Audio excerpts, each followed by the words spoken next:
Olá, muito boa tarde. Estamos chegando no início de semana, segunda-feira, dia de saúde, com muita, mas muita saudades de você, muita mesmo. Aliás, vou fazer só aquela pausazinha que eu sempre faço, né?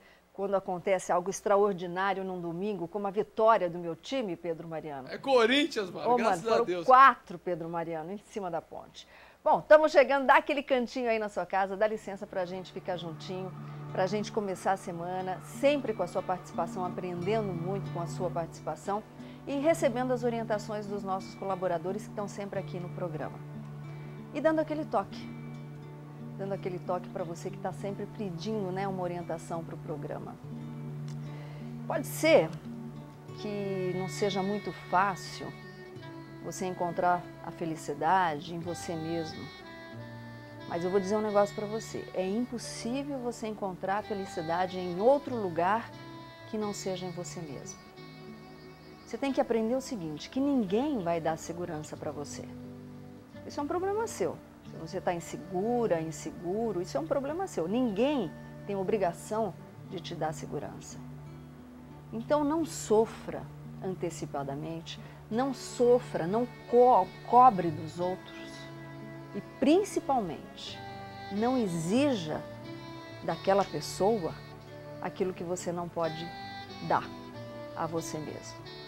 Esse é o nosso toque para você de segunda-feira. Para de jogar responsabilidade nos outros, toma conta da sua própria vida, porque é aqui que está a sua felicidade. Mas é aqui no Falando Nisso que tem dicas de saúde, afinal de contas, hoje é segunda-feira. Vamos conferir?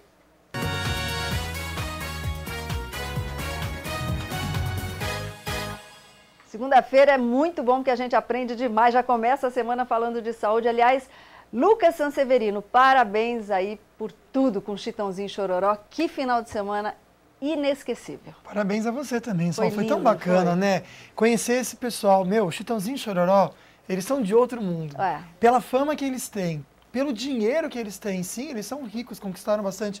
A simplicidade. A gente, antes do show, entrou no camarim, né, Solange? O que o Chororó falou? Que ele tava com sono. Eu tô com sono.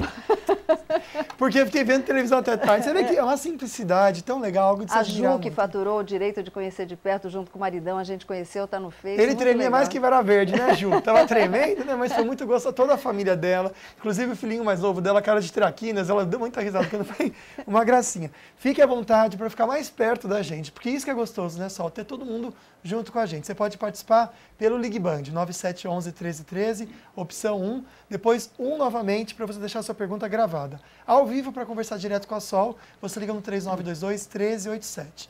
E para as perguntas pelas redes sociais, é só acessar o nosso facebook.com/falando nisso Band e deixa a sua pergunta. E hoje, Sol, a gente está com um kit muito legal para quem participar do programa e também curtir nossa página. Atenção, está acontecendo uma coisa, Solange, o pessoal está curtindo, aí depois para participar novamente da promoção, eles vão lá e clicam no curtir e acabam descurtindo a página. Então quem já curtiu não precisa curtir. Não precisa, tá. Curtir uma vez, vai estar participando das nossas promoções. Sempre. É só compartilhar sempre o sorteio pelo aplicativo Sorteio-me. Então tem esse kit tão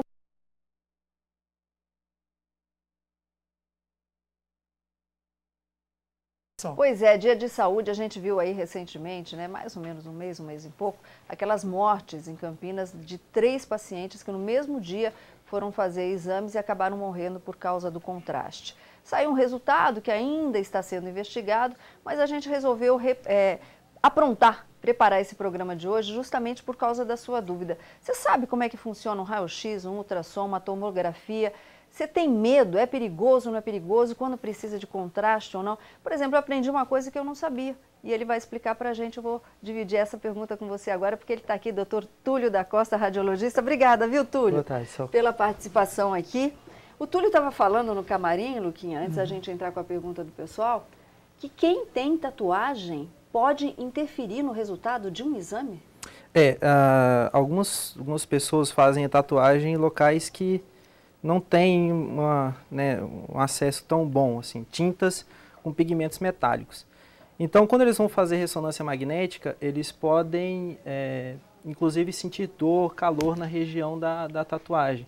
Mas não é todas as tatuagens, tatuagens com pigmento escuro, tatuagens pretas feitas em locais que não tem tanta tanta fiscalização. Olha só, tá vendo? Às vezes a pessoa faz, é lá mais barato, faz, aí na hora de fazer um exame pode dar interferência. Luquinha, já tem muita pergunta. Tem bastante pergunta mesmo.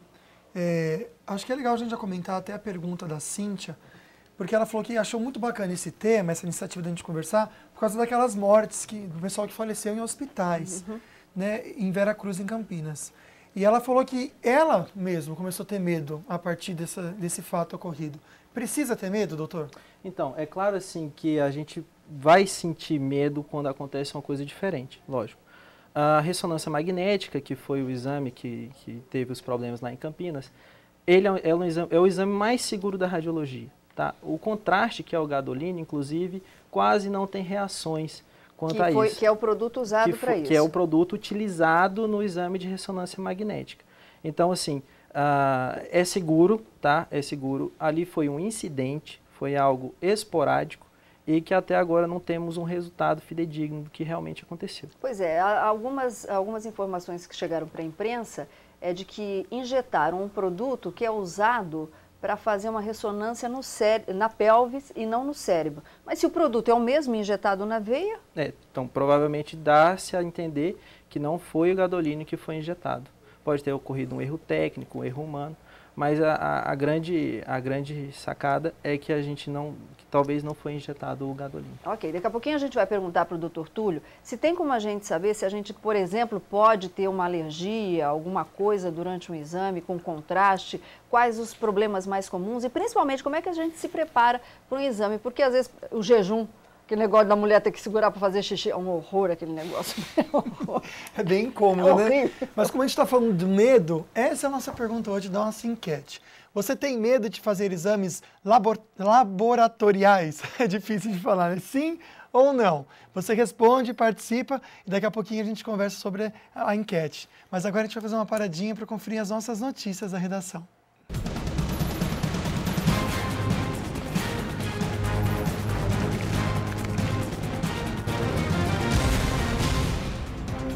Os neonazistas presos, acusados de agredir um nordestino em Niterói, na região metropolitana do Rio de Janeiro, foram transferidos ontem para o complexo prisional de Bangu, da capital fluminense. A gente vai ver esse absurdo, né, com a repórter Alice Muniz, que tem mais informações. Os neonazistas presos em Niterói, acusados de agredir um nordestino na Praça Araribóia, no centro do município da região metropolitana, seriam moradores de classe média das zonas norte e oeste do Rio. Os criminosos foram detidos por 2 agentes da Guarda Municipal após agredirem um jovem de origem nordestina. O grupo neonazista foi detido e todos vão responder por lesão corporal, formação de quadrilha, corrupção de menores e por intolerância religiosa. Crimes que unidos se tornam inafiançáveis.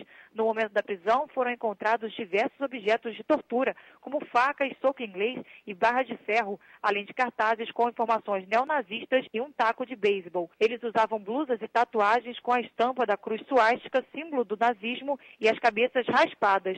3 dos acusados já possuem antecedentes criminais pela mesma ocorrência em estados como Minas Gerais e São Paulo. Do Rio de Janeiro, Alice Muniz para o Band News TV. Pois é, já tinha passagem pela polícia e estava na rua, né? Aí a gente volta naquela velha história que cansa de falar. Enquanto não tiver lei nesse país, vai continuar esse absurdo que a gente vê todos os dias, infelizmente. Por falar nisso, o Bola, né, teve aí a sua prisão decretada, foi julgado e condenado. Vamos ver até quanto tempo ele fica na cadeia e se ele diz onde está o corpo, e finalmente diz onde está o corpo de Elísia Samúdio, para que a mãe possa ter o direito de enterrar a própria filha. Depressão, esquizofrenia, transtorno bipolar. É difícil identificar cada distúrbio que afeta o cérebro de maneiras diferentes. Agora, um exame inédito no Brasil ajuda no diagnóstico correto. Vamos saber que exame é esse com a Rayane Guedes? Vamos lá. Em poucos minutos, o paciente tem o cérebro escaneado. O chamado SPECT cerebral foi desenvolvido na Universidade da Califórnia pelo médico chileno Ismael Mena e publicado na revista acadêmica Alasbim. No Brasil, ele foi introduzido pelo potiguar Roberto Jales, uma espécie de fotografia do cérebro, capaz de identificar distúrbios psíquicos, como a depressão, a esquizofrenia e o transtorno bipolar. Antes de deitar na máquina e realizar o exame, o paciente precisa receber uma substância chamada tecnécio radioativo. Ela é responsável por reagir com os neurônios e, para cada reação, gera uma cor diferente. Trata-se da mesma substância usada em exames de cintilografia que ainda não havia sido empregada no cérebro. Em 2 décadas de estudos, os cientistas chegaram a padrões de imagens que foram classificados por cores. O vermelho indica transtorno bipolar, o azul a esquizofrenia e o amarelo atividades normais do cérebro. Onde uma pequena área está sem funcionar, isso é uma situação. A imagem mostra isso, serve de alerta, serve de prognóstico. Todos os exames feitos em Natal são enviados para análise no Chile. Por enquanto, a tecnologia custa cerca de R$1.000 e está disponível numa única clínica particular. Mas a expectativa é de que, no futuro, a fotografia da mente seja tirada já nos bebês, ainda nas maternidades. Isso é apenas o começo de uma série de técnicas. É que ocorre aí uma luz para a psiquiatria. Excelente, excelente mesmo a tecnologia aliada aí à medicina para ajudar na prevenção de muitos problemas, né, Luquinha? A gente já falou tanto de distúrbio bipolar aqui no programa. Verdade, muito legal mesmo. E outra notícia boa, só que eu estava vendo aqui na UOL, é que em 30 minutos os policiais militares ocuparam 3 favelas no Rio de Janeiro nessa segunda-feira para instalarem uma UPP, que é a Unidade de Polícia Pacificadora na região. 30 minutos, Solange Moraes, para botar em ordem. Quer dizer, se quisesse fazer o dia inteiro, todos os dias, isso aí já estava tudo em ordem. Agora, sabe qual né? que foi o maior motivo deles quererem fazer isso? A vinda do Papa para o Brasil. Ou seja, o Papa tem que vir para o Brasil para as coisas tem que ter Copa, né? Tem que ter Olimpíada. É assim então que venham os grandes eventos, assim a gente vai ter uma vida melhor, né? Tomara que o Papa fique morando aqui no Brasil durante um bom tempo. Seria perfeito. Uma ótima ideia, hein, Solange? A Dutra tem um trânsito um pouco lento em São José dos Campos, no sentido São Paulo, dos quilômetros 151 e 153, devido a uma obra que está tendo lá a interdição de uma faixa. A gente vai rapidinho para o intervalo, no próximo bloco você vai conferir os 4 ganhadores do Vale Cap e também o Dr. Sorriso conversando sobre placa bacteriana.